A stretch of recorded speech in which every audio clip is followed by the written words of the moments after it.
Happy summer. Yes. Yes, even though we are not children, we are not currently in school, it always feels great to start the summer. The weather's nicer. For me in New York, I know you guys live in We live in Los Paradise. It's kind of Angeles. just It's nice every day. Yeah, Yeah. it's this. And there are all these blockbuster films. We just saw Superman. Fantastic Four is coming out. We Yeah. had a lot going on. Fantastic Four's out. It's out? It's August. Oh, I need to hurry up and watch it today. But that's my favorite part about the summer for me personally is I love like feels like people get together like block parties and go to the movies together and like summer camp might be over but like summer camp things happen. So I have a question. If you two were to plan a summer vacation within the DC universe, right? What location would you choose and what 3 DC characters would you bring with you? I'm gonna go real actor focused. Okay. David Cornsweet's Superman. Freddie Stroma's Vigilante, and Aaron Pierre's Jon Stewart. What? We'll go somewhere warm, somewhere beachy. Yeah. Hang by the pool or the Play beach volley. beach volleyball. That's the 4 of us will play beach volleyball. It's a very even For team. sure, yeah. And where you guys go? You said somewhere warm, so I'm thinking like the mascara. Yeah. On the other side away from the Amazonians. I think they'd be cool. They'd probably be, I think that they would not turn away. They're not dead. Any You of know those what I 3 mean? guys. You said it, Yeah. dudes. Like I mean, come on. Yeah. David Cornsweet's probably welcome if Yes. anyone is. What about you? I feel like somewhere warm as well because like I want the summer vibe. I'm gonna go Coast City. Ooh. I'm gonna bring Mr. Miracle in case I get out of any tight spots. Like if I need to escape scot-free. You already thinking about getting in trouble? I assume by the next invitation I will, John Constantine, because I assume I'll be getting in trouble because I want like an experience. I want like, I miss summers feeling like they were 10 years long when you're a kid and like time elongates. And I figure like if I bring someone that does magic, it'll make the experience memorable or I can like manipulate time to make it experience long. But I'm also aware it's Constantine, so I'm bringing scot-free and I need to get out of there. Okay. And then in case any hand-to-hand comes up, I don't trust Constantine too much. I know that Scott-Free's got some emotional stuff where he might like be, upset and tucking into the corner instead of going to the beach with me. So I want someone that'll be able to like fight if need be, because we're in Coast City, stuff happens, but also would be like a fun-loving, spirited guy. So I'm going Dick Grayson, Nightwing. I mean, Nightwing, I was gonna Constantine, Scott-Free, plus his assets on the beach. I think I would summon some people. He's a hottie. That's He's a those hottie. assets at the beach. He got a big booty. Squat day. I actually am interested in visiting Corto Maltese. Yeah. I thought it looked great before, Starro destroyed it in the Suicide Squad. Right. But, before then I was like, this looks pretty nice. Might rebuild better than ever. I agree. It's called gentrification. I'm not sitting. Redevelopment? Okay. I would just go there to hang out. Yeah. Have a good time. With some billionaires, right? Yeah. Because real Robert estate. Pattinson's Batman is coming with me. I want to, let him experience life and joy. I don't want to be stressed out like you. Harley Quinn, the Margot Robbie version. I was going to say Nightwing, but you took him. I would take Big Barda. All right. I love Big Barda. She's Mr. Miracle's squeeze. Okay. I mean, they're married. Boom tube anywhere, probably, depending on She can which arc. teleport us. Yeah. Yeah. She's powerful and she's massive. And I don't know, you squat together, go to Tulum and go to that wooden gym or something like that. Is Tulum in the DC universe? Why wouldn't it be? Boom tube. I don't see why not.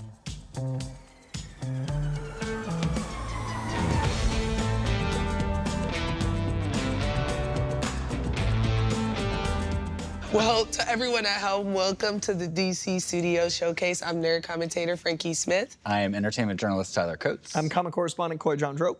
Today we are talking all things Peacemaker. We're going to talk about Peacemaker Season 1. And we have Wayne Dalglish, the stunt coordinator from Peacemaker Season 1 coming in. So we get to talk to him about all those cool fight scenes. And he was a stunt coordinator on Superman. He was the stunt. So we get to I've never talk heard of about that film. With Superman. We've just mentioned it a couple times. He also was the stunt coordinator for our favorite Guardians of the Galaxy film, GOTG. 3. I'm very excited to talk about all of these because they all are so different and dynamic in different ways, and I so much respect for stunties. Yeah, I feel like all of the fight scenes in Peacemaker especially are like punctuation on the story that's being told. I like that. So I'm excited to talk. Yeah, I made that up right now. So I'm glad you like it. Cosign, I like that. That's good. That's a good way to see it. So let's get into it. So it's been a while since Peacemaker Season 1. It was released back in 2022. 3 years. And of course, obviously, it was a spinoff from The Suicide Squad, where John Cena infamously murdered Rick Flag Jr. So in addition to John Cena, we've got Danielle Brooks as Leota Adebayo. Freddie Stroma is Adrian Chase / Vigilante cutie. Jennifer Holland is Amelia Harcourt, who also is married to James Gunn in real life. Steve Agee is John Economos, and Robert Patrick as Augie Smith, Chris Smith's father, who probably most famous for playing T-1000 in Terminator 2. I did not know that. And I talk about the Terminator all the time. Anytime I see someone using AI, I was like, we've been warned, Skynet. Yeah. we've been warned. T-1000. And Terminator 2 is the best movie of all time. That's your best movie of all time? What's your favorite movie of all time? Yeah, how could it not be? Well, Okay. you didn't recognize his dad. T-1000's been right there the whole time. This was 30 years ago. He looks totally different. That's how aging works. Yep. But yeah. When we get to season 52 of this show, we're not gonna look the same. Well, I'm black, so I'm the same. You're gonna look like in season 10, while we look like, you know. Well, we're gingers, so. That's true. Oh, right. For the TikTok fans, we will be that's a frozen deep in cut. time. It goes one of two extremes for us. Yeah. Depends on our skin care. It's not going to look good. It's not going to look good. But I don't know Peacemaker's history in the comics. Sequoia, this is why you're here. I'm honored Please to be the give comic me a tour. even away from the desk as the comic correspondent. I love this character pre and post Crisis, but they are pretty different. The Crisis is a giant moment in comics where we rewrite continuity and a lot of things change. And what's really interesting about this character is he actually started another company. This character wasn't a DC Comics original. He was in Charlton Comics. So Peacemaker was actually acquired by DC Comics, and there's an interesting bit of lore that happens during that time where Watchmen happens, and a lot of people actually know the comedian more than Peacemaker, but the comedian is like a one-to-one. Ironically, over time, like now those characters are canon in DC, but that's another whole story. So he's a character that has always been a bit of satire. Like he's always been a very aggressive pacifist. Like the commentary on like peace so much I'll kill for it. And that's always been fascinating because he's like a Vietnam reaction. So unfortunately, with human nature, we've had enough war scenes of commentary in a few of them. Just by our nature, we always go back. But it's been as far back as Vietnam and a commentary on soldiers and the trauma of going to war. But in the post-Crisis, they added an element of him actually being haunted, being like kind of haunted by ghosts. And some storylines have it like, you know, them thinking it's his helmet. Others, it's his father as kind of like a guiding torso. The character himself has the through line of what the show is, but I like that there's some details like the dad isn't there, but it's like a ghost for him. And it's a character about trauma and war and aggressive pacifism, and it's always been a bit satirical, but I think this is probably the most approachable. I wouldn't say Peacemaker is something you could just pick up and like, it takes a bit. And I like that the show is pretty applicable to today. And actually another cutie, Josh Segarra, Love that he guy. plays Vigilante in Arrow. I absolutely loved him. He was like the Lex Luthor version of Vigilante. So it's scarier. He was terrifying. And so when he showed up on Abbott Elementary as this like perfect district person, I was like, I actually made a video about it. I was like, you guys, this is Vigilante. What are we doing here? Get out of here. He was not evil in Abbott Elementary, but I'm still, until the season finale ends, I'm waiting. You never know. He's a You long never know game if he type can of. turn. Yeah. He's a long game type of. But yeah, Vigilante, Peacemaker, all of these characters that we're used to seeing are so starkly different on this show. And you can tell that James Gunn really took his time to play with them and, you know, use his creative license. And now when we read comics, particularly the new Peacemaker comics, his influence from that show is directly affecting it. And that's a trademark of DC. They release shows, even animated series like Batman the Animated Series, and it will influence the comics and the way that we see these characters. So the way that you know Mr. Freeze, Like That's Arnold Schwarzenegger. Yeah. Yes, that's from Batman the Animated Series. Oh, That okay. backstory, things like that, that origin story came from one of the best episodes of Batman the Animated Series. It's called Heart of Ice. And if you don't watch any of them, watch that one. You can watch it by itself. I think it's in like the first season. Okay. But it's a very different tone, which is interesting because Arnold's going to be played very like he's menacing in the animated series, but it is that origin. It is that. So that's He's what's sad cool. in the He's animated. so sad. He's not menacing. He's malicious from the sadness. He is a bad guy. You know, like I feel like there's an edge. Either way, it's trying cool. to save his squeeze. I mean, I feel remorse, but there's an aggression. But that's what's cool about these characters, as you're saying, is you can push the boundaries right up into that point it breaks. Like as long as the truth and the heart of the character. That's why we talk about absolute so much. Like I know we all have that reverence for how far you can push, but they still feel true to themselves. I love that Peacemaker. As long as there's that tongue-in-cheek awareness, it really serves any time period. Yeah. So I mean, that's the thing about this show. I mean, this show is more of a comedy, I think, than a drama. A very dark comedy. It's a dark comedy, but I would say it's a comedy with dramatic moments, not a drama with comic moments. As a new follower of Danny McBride, it feels like Vice Principals. Eastbound and Down. Yes. Like, I haven't finished Eastbound and Down. Okay. But no, Eastbound and Down, it reminds me so much of that because, like, Eastbound and Down, Kenny Powers is the biggest piece of shit. Yes. He sucks. Yes. But Danny McBride is so funny. He's so awesome that, like, he makes the worst person in the world be someone that you want to watch. Yeah. And, like, watch him stumble and be stupid. And I feel like this is exactly what Chris Smith in Peacemaker is. Like, he's very coded that way. And is that how he is in the comic? Like, is it that kind of tone in the comics, or post-crisis? Like, you know, there's a sadness. Like, there's this really big run that came out in like 1988 about the ghost element, and that's less like making fun of him. It's more like the sadness of how broken he is. But I would say, like, especially modern day. Like, these are literally like the ones right here, double feature, and then the one of my favorites there, Peacemaker tries hard. I mean, it's literally got an exclamation point. Yeah, that's very, That's that vein. Yeah. But I would say in the last few years, it's gotten more and more comedic and more self-aware. Right. But if you just pick up like the golden age stuff, it's not going to be as cheeky, but it is going to be aware that it is satirical. It might not be as laugh as loud funny as like sardonic. Yeah. I know, I like how cheeky it is. It's like very juvenile, but also very, it's not annoying to me. Like, that's what's so good about it. Like, because the characters are juvenile, but the story is very heavy and has these huge themes, but you're seeing it through the eyes of someone who seems childish. Yeah, You know I mean, that's what I kind of love about, like, all the best sitcoms, like, every character, they're all kind of dumb at the same dumb level. Like, even the people that you like, they're all making stupid, like, that's just how sitcoms work. Like, obviously this is not a sitcom, but it has, like, those elements of just, like, every single character is doing something. You're just like, why would you do that? What's going on? Dumbass? Like, what's happening here? I'm glad that whenever someone makes a dumb mistake on the show, everyone calls them dumb. Versus, like, to your point, there are series where someone will make a dumb mistake and it becomes a plot hole because everyone's like, why would they do it? But, like, in season 1 of Economos, it's one of the most egregious things to me. He assigns the registrations to the car that Chris is driving to his dad. Yeah. And I was like, this is a Class A hacker? And it's one of my favorite scenes where he was like, you could have used any name. You got Ariana Grande.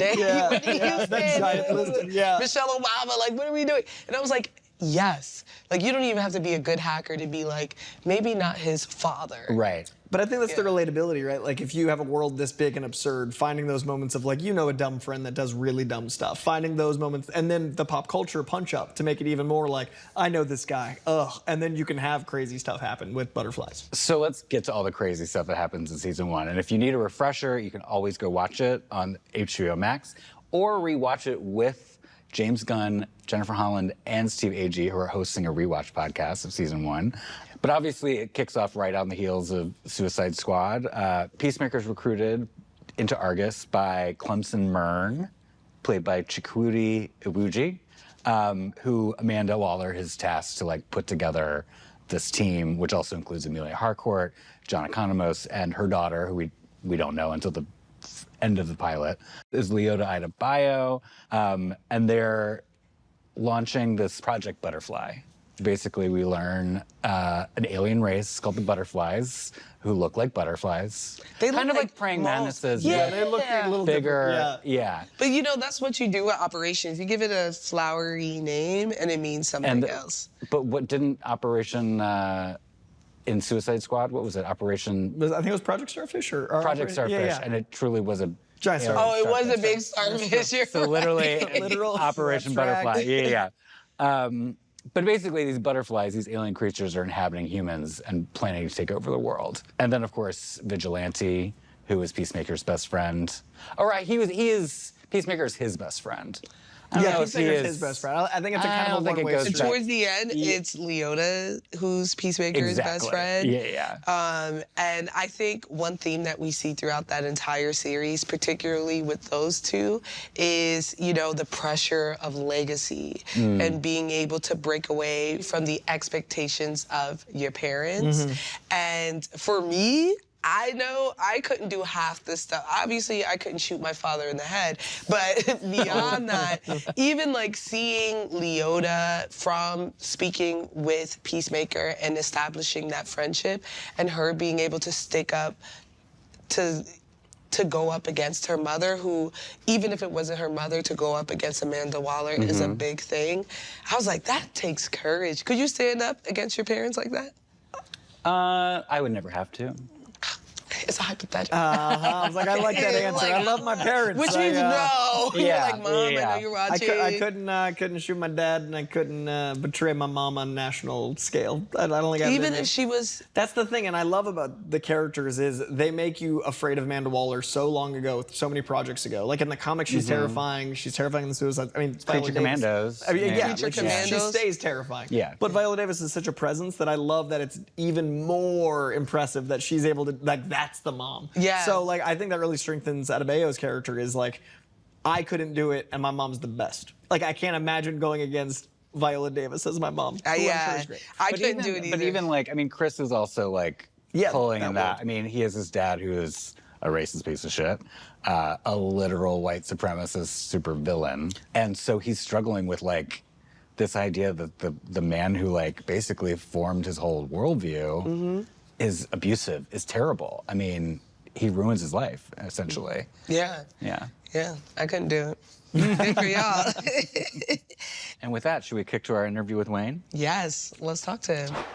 Today, we're so thrilled to be joined by Wayne Dalglish, who is a martial artist and stunt coordinator who also worked on season 1 of Peacemaker, as well as Superman. But I want to go through some of your other credits. You've worked with James Gunn before on Guardians Volume 3. You're also the stunt and fight coordinator on Uncharted, a stunt coordinator on Army of the Dead, an assistant fight coordinator on Batman vs. Superman, Dawn of Justice, and the fight coordinator on Wonder Woman. And also coming up this year, you have Naked Gun, the reboot. You did reshoots on that, I believe? Yep. Yeah, so welcome. Thanks for joining us. Oh, thanks for having me here. We're excited. I love fight scenes, and I think it's one of the best parts of Peacemaker. So I'm very excited to see, as a martial artist, how did you decide which fight style to put with each character?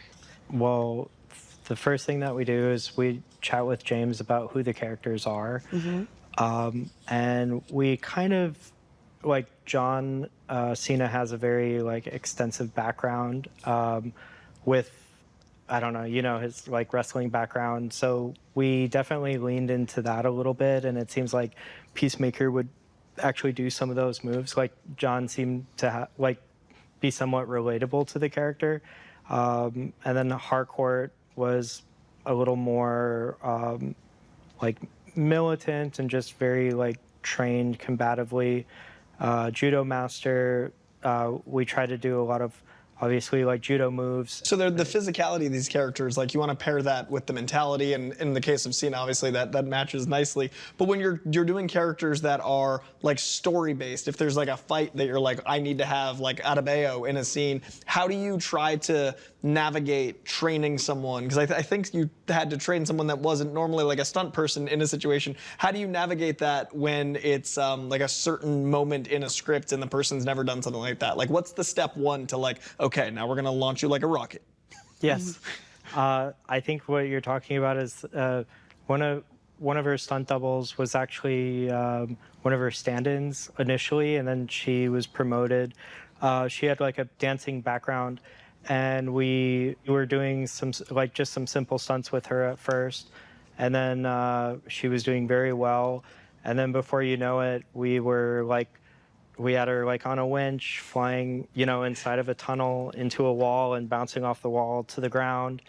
And she was doing great. And there was another gag where we basically had to wrap her up and then drop her to a pad when she falls on the cow's belly. Yeah.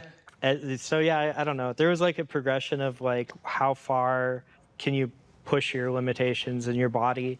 What's a wench? Is that the word you used? They're basically drums that spool line. And like a 3D wench is basically what you see in like a football arena where like a camera can fly around in 3D space and basically go anywhere.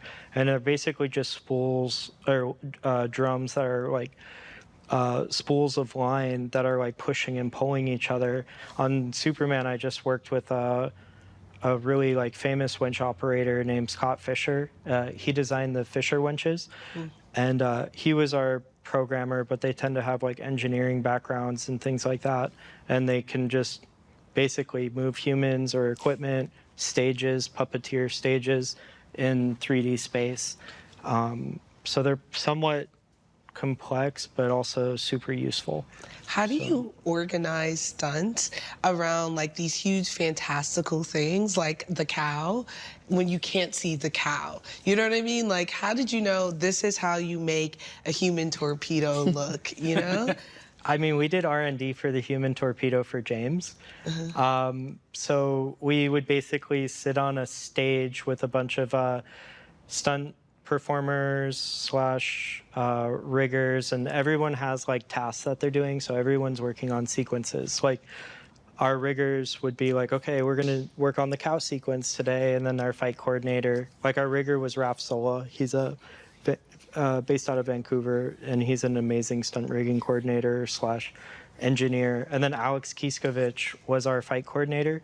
He like doubles Ryan Reynolds and does all the Deadpool stuff, and he's from Vancouver and a close friend of mine, so we were lucky to have him on our team. With Raph, we're like, okay, so first let's like progression number 1, let's fly her across the room in a straight line, and then we document that and we'd say, okay, great, now we want her to zigzag. So then he'd program the winch, and then she'd be on her wires, and then we'd start zigzagging.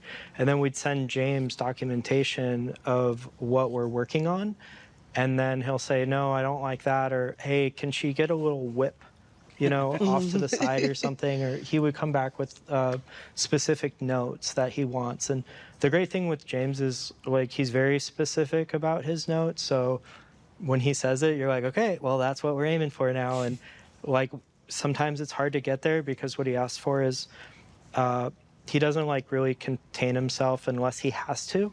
So we always try to like deliver, what he asked for. So the flying in Superman was so unique and so, I mean, it's one of the most important things you can do for a Superman movie is make sure it feels unique and big and bold. But the camera felt so alive, and it felt like the Z-axis was as important as the X and Y axis. There was so much depth of field used. So when you're talking about these winches and you're talking about like a human and a camera both having to move simultaneously, how much of that is in pre-production versus like a note that changes everything? Like, is it often so mapped out in storyboard, because James storyboards the hell out of things, or do you guys, when you're in a 3D space, have to go like, okay, I see the drawing, I see the reality, how do I make a man fly? Yeah, I think it's a combo of both, because like James is, we treat the storyboards like it's the Bible, and we don't veer from that unless and there's like some moments where he'll say, hey, Stunts, give me some R&D, work on this a little bit, and then that's really when we like try to make it our own and dive into that part of it. But the thing I was trying to circle back to was Henry's involvement, our DP, with the stunt rehearsals. A lot of times on Superman, we were flying Henry around as well. So say we'd have like David or one of his stunt doubles on some sort of slackline or winch system. We did a lot of tuning forks and like spin belts. I don't know if you guys know what that is, but that's where you basically have like a pole with a wheel with 2 brackets that you can lock into a harness, and then you can spin him around, so he's like flipping around, or he can do backflips and stuff like that. But that's if like we're stationary. We try to do some moves where they're on dollies or hung up from the sky, and we're, you know, pushing them and moving them. When it got really fun is if, say, we were using like a winch, and then we'd have Henry plugged into the winches as well, so we were able to fly the cameraman. So then it was all kind of like choreographed together. Also, Scott Howell, our grip, he brought in a really cool drone unit. So as we were flying David, the drones would be whipping around him as well. Cool. Like sometimes we come up with really cool moves, and then we'd show Steph, and he'd be like, "I'm gonna replace it. We don't need it." And I was like, "Steph, this was the coolest stunt we did. You know, come on, dude." And then he's like, "No, like once it gets past a certain point, we'd never use it." I was like, "Okay, that makes sense." I would love to hear about kind of the opening, the pilot of Peacemaker, which has this incredible fight between Peacemaker himself, John Cena, and do you remember her name? The butterfly, the woman he picks up from the bar. I was calling her the Rock Angel. Yeah. Yeah, we called her like the rocker chick. Yeah. But I think like that is like such a huge sequence. It's inside, it's outside, but you're also pairing 2 people who are just drastically different shapes. You have a small woman and then giant John Cena. And they're naked, so you can't hide And they're much. naked. Yes. Yeah, you can't. That was one of the harder parts of that. Yeah. Because there's nowhere to put wires, there's nowhere to hide bruises, there's no, like, it's such a, like, I thought of that immediately. The nakedness I thought was the challenge. Especially going out the window at the end. All the glass. Well, the glass, but that wasn't even the part we were concerned about. If Spencer's in a Hong Kong harness and you don't have some sort of support, like he never went upside down, but if you're in a Hong Kong harness and you are upside down, you can fall out of it. Yeah. What's a So we Hong were like, Kong oh, harness? Is it like That's underwear? a harness. Yeah, it could fit under his underwear. So it's just strapped right here in the front. But Ralph Solo, the rigging coordinator, engineer guy, him and myself, and then Gaston, the other stunt coordinator from Vancouver, we were all talking about it, and we're like, all right, are we gonna get like nude straps that connect them in? So it was like kind of a brain, it was a brain twist, because we're like, I don't know how we're gonna have this guy drop, 50 feet, 60 feet in his underwear and not show a harness. So that was a big challenge. And then John, like we had to pad the entire environment. Yeah. So then John and the rocker chick could, actually fight each other and fall. And John took some good hits and falls. And then we had to make like a slidey board, when after she tosses him over the bed. And then now he's crawling towards the knife, and then she grabs him and starts smashing him against the wall. There was like some, I don't know, like a masonite or like Teflon that our Lisa, our production designer, made for us, because it needed to be able to slide, because normally that stuff will stick on skin, which I haven't had as much experience with, because normally like if they're in superhero outfits, like they can slide on it, or if they're in pads or clothing, they can slide, but skin really sticks to it. So we were like trying to figure it out. So I don't know, there was a lot of challenges, logistical challenges, that we had to really think everything through for this fight. Is John Cena easier to direct because he has that wrestling background, which I feel like has a stunt, certainly. feeling to it? So like in that scene in particular where he's getting thrown around, he's like, I've pretended to be thrown around a couple times. Or really been thrown around. John, he's really good. Like we would shoot a stunt previs, and then we would show James the stunt previs. He'd sign off or ask for changes, and then once it's approved, then the rest of the departments can see it, and then that's when we can show John. So then we show John, and he picked it up very fast. He understood all of the complications right away, and he was totally game, which was awesome, because we were asking him to do a lot, especially like in the first episode where it's like, okay, we want you to do all this stuff and it's going to hurt a little. Yeah. Are you good? And you're going to be in briefs. And then he looks at you and he's like, all right, let's do it. And then you're like, oh my God, thank God. Now, what about Jennifer? Because she feels like she's so like. She's got a fighter shape, but she seems like she's always at like a vigilance, but she's also like staying in incredible shape. It needs to look like she can fight people much bigger than her. Were you surprised at how much she was game and able to? Because I think of John Cena, but I wouldn't have necessarily thought of her until like tank top and brawling. Yeah, I thought the same thing when I, was first meeting her, but then she has a very extensive, like athletic background. So that was super helpful. And something that I love about Jen is she would come in and train with her stunt double and the fight coordinator like almost every day in pre-production. So she was always in the gym training, and that's super important because there's also people that come with like what they call experience, especially, and you're just like, well, this might not be the right experience for this particular job. And even though Jen came with experience and just she's like naturally athletic, she came in with like an open mind. So that was super helpful, and we could kind of do anything with her. And it shows, like the stunt work in the show is, I mean, we were saying it's like one of the key factors, and your resume is so comic book heavy. Like I love how much that's a factor, and now that the comic book culture is so big, I'm so glad that stunts are recognized by the Oscars, and that people are starting to realize that if you love this world, that is loving what you guys do. But speaking of experience, we found out backstage, you and I have mutual experience. We worked on a project together. Oh yeah. I love that LA is such a tiny world in the stunt community that it's like a 1 or 2 away at all times. We both did stunts on a thing where I was on the other side of it. You were literally, we were on 2 sides of a roof, metaphorically and literally. No, we were, yeah. We were both flying off a roof. Yeah. I remember, and they were like, hey, can you roll off this thing and jump off? And then you're skating. I was skating, yeah, I was literally skating. I mean, you had the harder stunt. It was, well, the variables is crazy, because you add wheels to any stunt, but then if you add wheels and gravity and timing and all that stuff, like that was a bevy. But I never knew the story until today, from like 15 years ago, about there was an ambulance incident that we all thought was part of the production, and it turns out, even the stunt guys did. I just found out. I didn't know.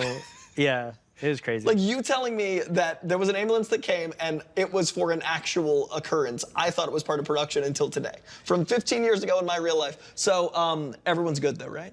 Yes, they're all good. No. Because both of those guys were my friends. Like we grew up training together, but one of them got hit by a car, and then one of them got pinned underwater by a car. From that incident, but we all thought on the other side of the roof that it was like, oh, that's crazy. They added that production value.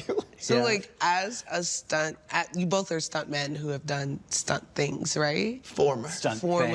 That was like one of my. Activities. That was like one of my first jobs. Was it?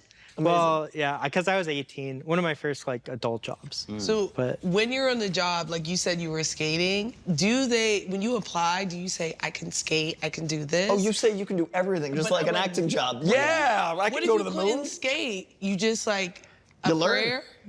Yeah. You learn to skate on that roof. No, You learn how to luckily- skate on that Luckily, roof. I can skate. I don't lie too much. Because you were a skater, though. Yeah, that helped. So it's like, hey, he's a skater, and you could fall off. You're the talking roof. roller skates, right? skateboard. Skateboard. I thought roller skates too. roller skates. But I hadn't done fire stunts until that. And like that was a very fire heavy, stunt set. I remember, yeah. And like that was, but like it's such a small world that like we wouldn't have known. So James Gunn told us that he likes to set people on fire. Terrifying. Which also happens during that huge barn scene in the finale, right? With, the entire ensemble fighting the butterflies.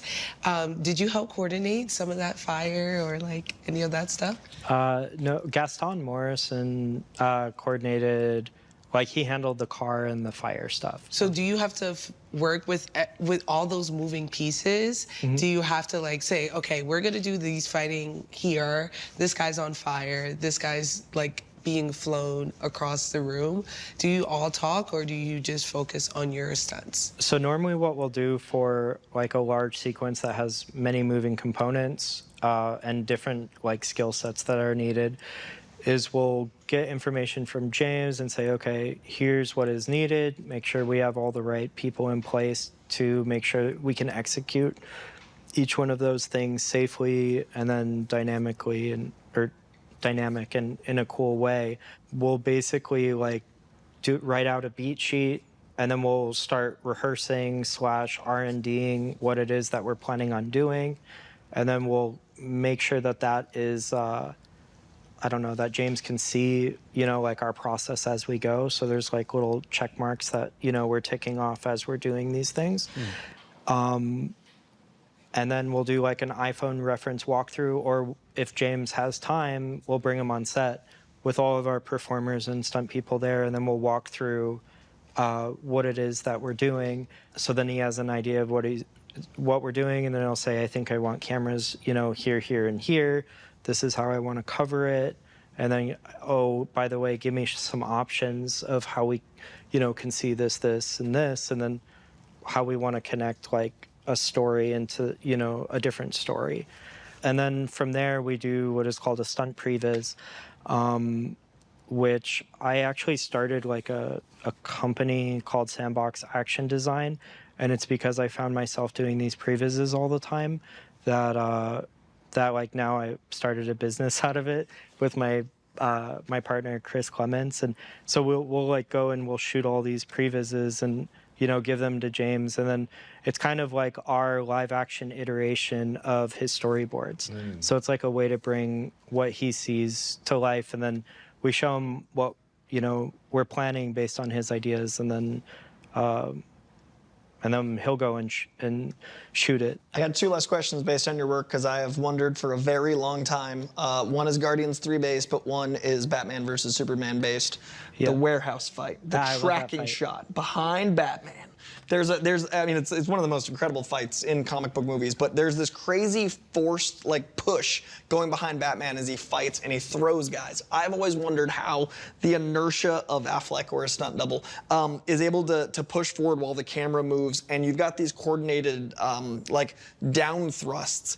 Was that a oneer that had invisible like lines in it in the edit, or were you able to choreograph enough to have the camera actually stay on that Z-axis pushing through as all of the, like, you know, warehouse crates and things got smashed? But I guess a simpler question, how much of that fight was able to be long oneers, or is it just great editing? Well, everything in that fight was practical. So all the smashing in the warehouse fight is practical, smashing all the guys in the boxes, and we did everything practically. And I was one of the assistant fight choreographers. Damon Caro was the second unit director and stunt coordinator for that one, and then Zack Schneider obviously directed it. We had like extensive stunt rehearsals and wire rig rehearsals. So yeah, everything and Rich Citrone was the stunt double, but everything you saw was real. I think that's part of what's so cool about it. But we did a really good job. Like, we were very prepped, and I don't know, prep time, for that fight it shows. Yeah. So That ties into my last question. Prep time, actual production time, and how much variation the oneer in Guardians 3. Man, that hallway. I think it's one of the great scenes in these movies. Like, it's one of my favorite scenes of James's. It's one of my favorite comic book scenes. Can you tell me a little about what went into pre-pro, pro, and like when it was done? Was it the original vision? yes. So I was the co-stunt coordinator. Heidi Moneymaker was the stunt coordinator of Guardians 3. I had just gotten off of Peacemaker with James. And then I was able to bring on my business partner who works on all these previses with me, Chris Clements. And then the fight coordinator who was a choreographer for that film, who I love his work, Micah Carnes. And we basically read the script, and then it just said hallway fight versus Hellspawn, you know, like stunts, go crazy. Like but there was a couple moments that he had with like Groot's gonna, you know, extend and like its wood drowns, goes down like the Hellspawn's throat, you know, and then we started like adding like that, like the Groot like roots are like breaking out of him and stuff. If I can show you guys the previs, if you guys want to see it at some point. We did like 4 or 5 of them.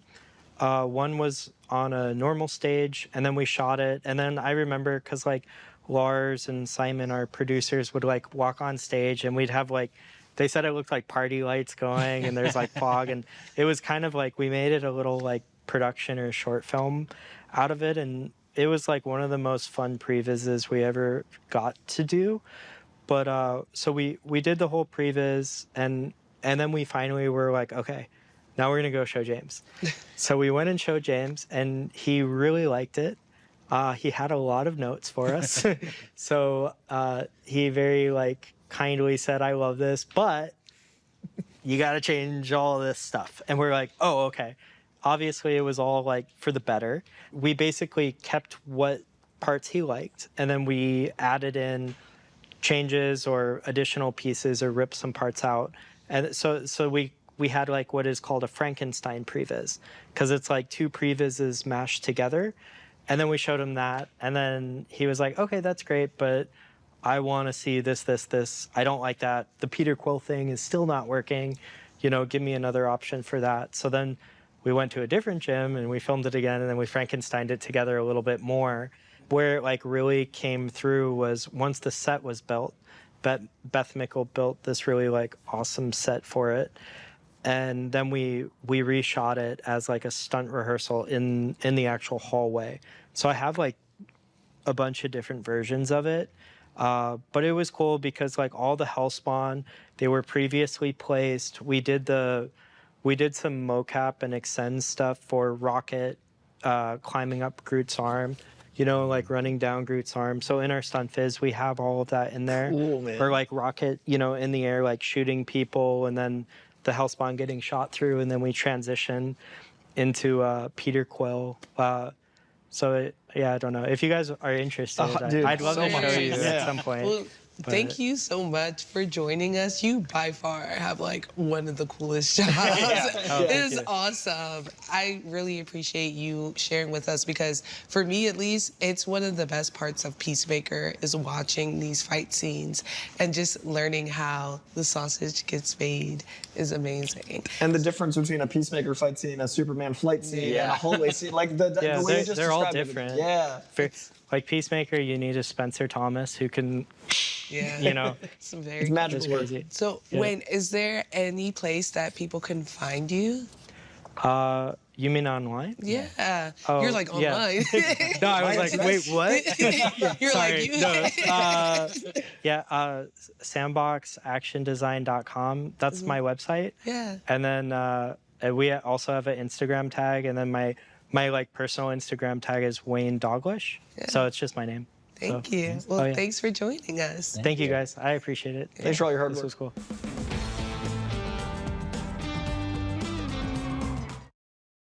So here's what we know about season 2, which is not a lot so far, Yeah. but premieres August 21st.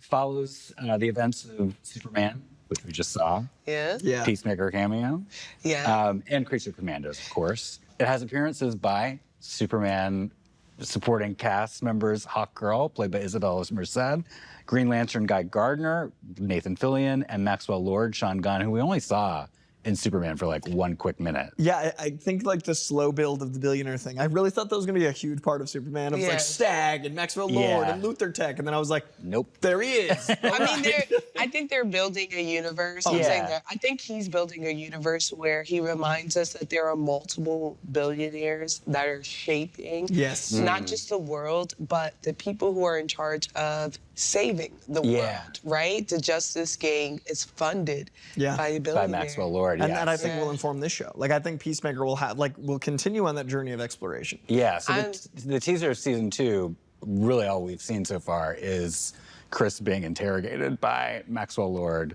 Guy Gardner, and Hawkgirl, presumably to join the Justice Gang. Maybe. What I'm more interested about is we know that Frank Grillo, who plays Rick Flag Sr., That's He's our true. through line. will be in this. And we did see him in Superman. He was there while decisions were being made for metahumans. I'm wondering how that's gonna play into this.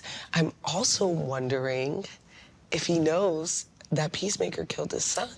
Oh, does he not know that? I mean, we know that he's got intelligence, so I would assume, but we haven't seen the moment, right? We But know. everyone else at Argus knows. Yeah, like he would have to. But has they're to know. shady. I think Maybe. he knows. They be lying to each other. That's I true. think he's our villain. I think he knows, but what if he doesn't and we find out? What if he doesn't and he finds out? You know? I also Yeah. love, and this is, and not to speak ill of any company, but I love that Frank Grillo, who I think is such a super talented actor. Like we had Crossbones, and I always wanted more. And now I love on the other side we have every property so far. The DCU have Frank Grillo, like literally Ninja Commando, Superman, Peacemaker season 2. He's the thread that keeps it all together. In addition to Frank Grillo, we also have Sol Rodriguez as Sasha Bordeaux.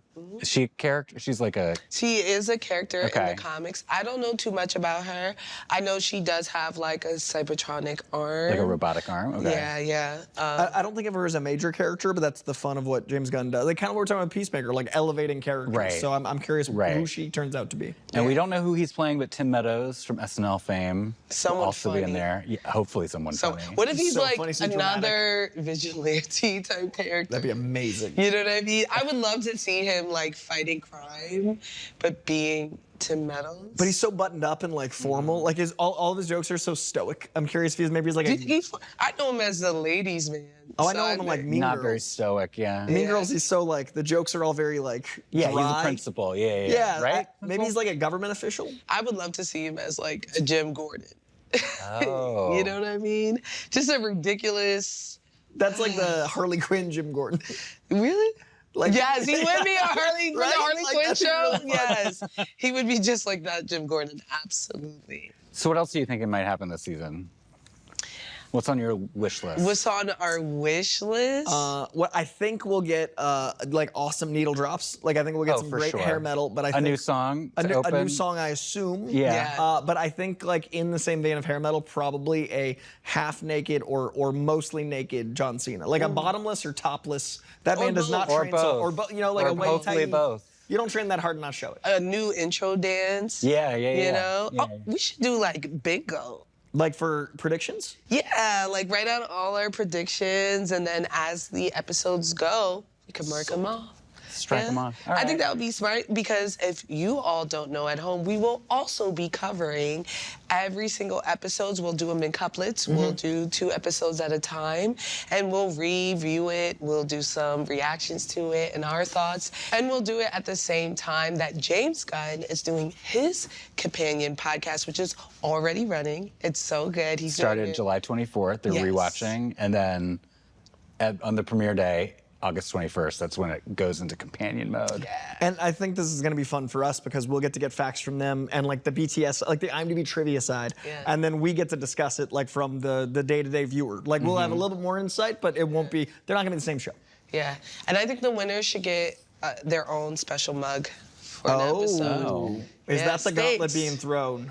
Well, let's get the producers on it. I think that's not a question. You could just get the work done. made up a lot of rules. It's a winner. It's a winner mug. Yeah. The Superman mug. You know? Ooh. Yeah. Those are dope. Thank you. I actually have one I can bring in for the winners, so that'd be great. Of the new Simple 2.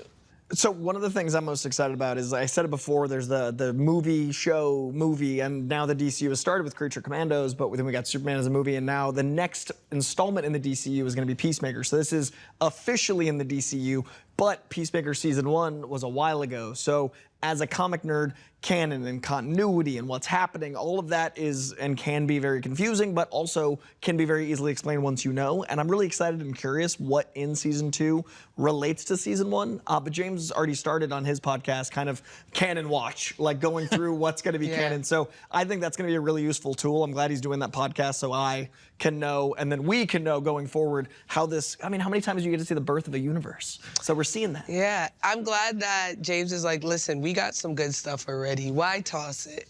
Right. Let's label it, forward. keep. But yeah, some of it's important, and we're keeping it. Yes. Yeah. And from what I hear, most of it is important. Yeah. And it makes sense. Like that is the nature of writing these long form stories, right? Like comics have been around so long, canon changes, things change. So I'm excited to see how that's handled. And this being in the DCU means it's like important, but it doesn't feel like you have to have homework. Like it's nice that we can watch this and only need to watch Peacemaker Season 1. It's not like we're beholden to all this stuff. I'm happy to. That's the thing that I kind of loved about Superman is that you're, even though you're plopped in the middle of the story and like these new characters that we've never seen before, at least people like me who just watch the movies haven't seen before, that's exactly what happens in comic books. Like, and you still get, you could have read every single book leading up to it. You're still gonna get like a nugget of like exposition, like, here's the Justice Gang. Here's who these three people are. if you're just in case you need a refresher. The movie felt so much like a graphic novel to me, the Superman movie, because it entered in action already taking place. It ended as action going, but it didn't feel incomplete. It felt like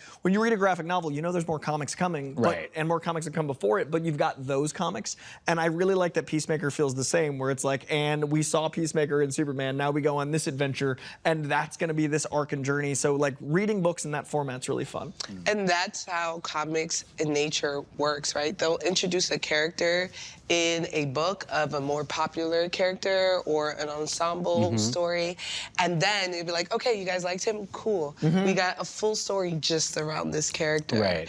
And that's what Peacemaker was, right? How do you guys think, 100%, like you're like, oh, we like him, worth following through, and that's impressive considering he killed our lead in a film. Like, this is a villain in another movie that's become a hero, reluctant hero. Right. And I'm really curious, what do you guys think the tone of this season is going to be with that, like, reluctant hero? Redemption arc season 1, we like him now. Season 2, is it going to be like, we like him, he's a hero? Is he going to be gallivanting around as one? Is it going to be like everything's falling apart in a different way? I mean, I think just like how story structure works, he'll have to dip back down again and kind of go back up that trajectory. But, you know, I mean, a lot of stuff happened to him in the finale. But in like Superman, his he dad's seemed to be doing well. He was on a talk show. He was on that talk show. So. Well, he was talking shit. He was talking but getting the respect he's always wanted. He was under the light. Like, that's a moment. Yeah, he looked fine, at least to me, but we'll see. But still being interviewed by Metropolis's Tucker Carlson. And not the Conan. And not the Conan. And not the Conan. I'm so sorry again, Conan O'Brien. I bring up tone because, to me, this is now feeling the most like a spinner rack that I've experienced. Like, when the MCU started, we had like a heist film and all these different tones, and like you could go see a movie if you liked Americana, you could go see like, you know, the Norse gods. But now with the DCU starting, there's already like an awareness culturally. Like, I think people are more ready to go for a sprint through these different things. And so now Superman is out, and that is obviously pure light and goodness and aspirational. Peacemaker is about as far from that as possible. So we've got a 2-hour experience and now an 8-episode experience in the different tone. And when this is done, we're going into Clayface, which is pure horror. So one of the reasons I love the medium of comics is I can go in a comic store and I can find a character like Batman, who's a detective in one comic, who's teaming up with the Justice League, another comic, who's a brawler here, and it's all true, but it's my mood. And like, this is starting to feel like that. Like, movies and TV are starting to feel like a spinner rack, but like I'm clicking. So I'm so excited. Creature Commandos. Yeah, which is so different. Yeah. I mean, it's like genres within, like, you kind of think of superheroes as like a genre, but in fact, like, what DCU is doing is like taking multiple genres and putting it into this larger story.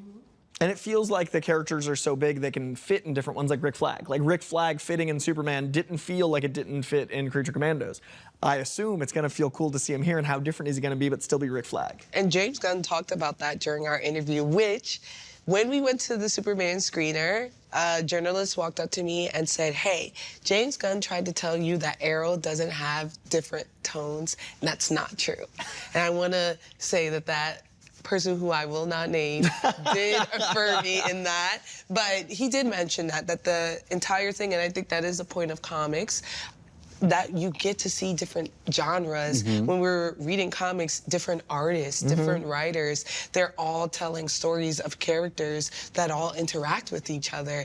And the funny thing is, Creature Commandos, Peacemaker, and Superman are all written by the same man, but they're all shot differently. Yeah. The stories feel very different. So I'm excited to see. And they're for different audiences, too. Yeah. And they're for different, although I think Creature Commandos and Peacemaker is a very similar audience. But I think when we get to Clayface, I'm scared to watch Clayface. Just knowing Flanagan, like, that's enough. You're like, ah. Yeah, I was like, whoa, why would you? I was like, but I think Flanagan going into Supergirl is also exciting, because like, we got that moment at the end of Superman with Supergirl, and it's such a great way to set up that tone being different. Like, Dimension of the Red Sun and all that immediately tells you it's going to be a different kind of romp, but we're going to be coming out of horror into another big summer movie. So when I go to the comic store on Wednesdays, I get a stack of books, and my mood will decide what I watch first. And I never thought as a kid growing up I'd get that on TV. I never thought I'd get to go like, do I want a DC journey of light or darkness or comedy? Like, we're doing it. Or I think the thing about Women of Tomorrow, too, we've been watching all these stories on Earth. Women of Tomorrow will be our first story where they're out in space and we get to see other planets, and I'm hoping a bunch of like psychedelic space colors similar to what James did in Guardians of the Galaxy 3. Bill Quist's art is like that. Like Bill Quist's art from Supergirl Woman of Tomorrow. Like I think the Supergirl movie is going to allow for us to have like a really cosmic but pulpy flavor. And that's going to feel so different from Clayface. Yes. Well, with that being said, let's go to our showcase spotlight. Tyler, what do you got? So the movie I'm going to throw out there is Blockers, also starring John Cena, along with Leslie Mann and Ike Barinholtz. My friend directed it, Kay Cannon, not to brag. But it is like, it's a teen sex comedy with also some really funny adults in it. So it's great. He's so funny. John Cena's excellent in that as well. I think he's becoming a better actor with every project. And I really appreciate when someone really focuses on their craft. I'm going to go with Arrow from the CW verse. You brought it up. Anytime you get to talk about it. And I'm gonna go into a quick TED Talk. This is my camera here? Okay, good. The CW was the last of comic book television, and we will never see it again. 22 episodes of straight work. I'm talking about television of that era. We'll never see that era. 22 episodes. September came, was the premiere. Christmas came, there was a hiatus. January came, we were watching it until the summer, okay? It was going like clockwork, and just the nature of television now, we'll never get that again. 22 episodes, 23 episodes. And they put us on the back, okay? Nobody had a universe like the Arrowverse, and everyone was ungrateful just because it had some sparklies for explosions, okay? They couldn't work with fire. They didn't have the budget, okay? I mean, someone's really overlooking the Dick Wolf Chicago shows. They're talk about a universe, like clockwork, a television universe. building out. I don't know what the Chicago PD, Chicago Fire, Chicago Med. I mean, these are 22 episode, all shared universe, the universe DC. of Chicago. No John Cena, but yes, no DC. Arrow is in it, Mr. Terrific is in it. Remember I questioned you guys during Black History Month. Vigilante's in it. Actually, just about it's a huge DC introduction. It introduces The Flash, the Legends of Tomorrow. It's incredible. I'm going to go with summer as my theme. You went Cena, you went with DC. I'm feeling like summer. I mean, I'm feeling summer. But I want to do Kings of Summer, which I think is a really great coming-of-age summer movie. Not enough people talk about. Great supporting role from Nick Offerman. Great cast of young actors. It reminds me of that feeling when you're a kid and summer feels like it's an eternity. And every so often that nostalgia is great. Also, Mud, I think, captures that feeling. Matthew McConaughey's Mud, I think, is one of those like Huck Finn type films where you feel like that like adventurous summer spirit that I think is lost as you age. And in the summer, I like to throw nostalgic. Adventureland, we both love too. That summer feeling. Well, that's our show for today. Thank you all for joining, and let's get ready for Peacemaker. I'm so excited. You can catch new episodes of DC Studios Showcase every other Friday on HBO Max, HBO Max's YouTube, or you can watch our pretty faces on Spotify. You can also listen to us anywhere that podcasts are available. So whatever your flavor is, we got it for you. And if you're listening to us, please give us a great review. It helps people discover the podcast, and we also like to hear what you have to say about it.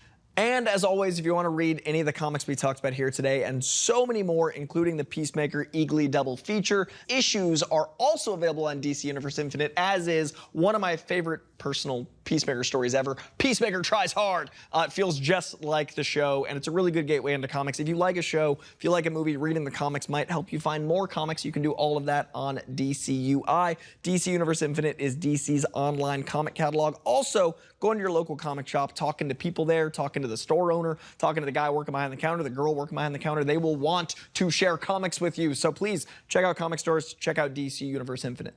And I know y'all got something to say. Y'all missed us at SDCC, but that's okay. You can leave a comment on the videos or reach out to us directly. You can find me on all platforms at Fantastic Frankie, Frankey. You can find me at Koijandro on YouTube. And I am on Blue Sky and Instagram under Tyler Coates. And thank you all for joining us for another episode. We'll see you soon. Bye. This was an OBB sound production for HBO Max and DC Studios, hosted by Frankie Smith, Tyler Coates, and myself, Coy Jandreau. Executive producers for DC Studios, Phil Soponides, Gary Barbosa. Executive producers for DC are Mike Pilata and Victor Diaz. Executive producer for HBO Max is Becky Rowe. Producer for HBO Max is Aaron Kelly. Executive producers for OBB are Michael D. Ratner, Scott Ratner, and Toby Lawless. Production manager, Kevin Lynn. Studio coordinator, Elijah Matias. Director of photography, Heath Gresham. First assistant camera, Chris Piper. Camera operator, Ben Cohen. Gaffer, Arthur Garcia. Key grip, Sam Satoski. Sound mixer and editor, Josh Falcon. Sound mixer, Darren Bowling. Composer, Ethan Walter of The Ringers. Hair and makeup artist, Kendall Shannon. Host coaching, Lisa Linky. Associate producer, Tess Bartholomew. Production assistant, Antonio Cavallo. Post-production supervisor, Mariana Chrysostoma. Assistant editor, Mark Alcacid. Editor, Adam Grabarnik. Director of Creative Development and Social Strategy, Lenore Castro. Senior Coordinator, Creative Development and Social Strategy, Sharif Bakari. Special thanks, OBB intern, Kira Hochberg. OBB intern, Amaya Machni. DC intern, Ava Escada. OBB intern, Kira Hochberg. Associate producer, Chris Stiff.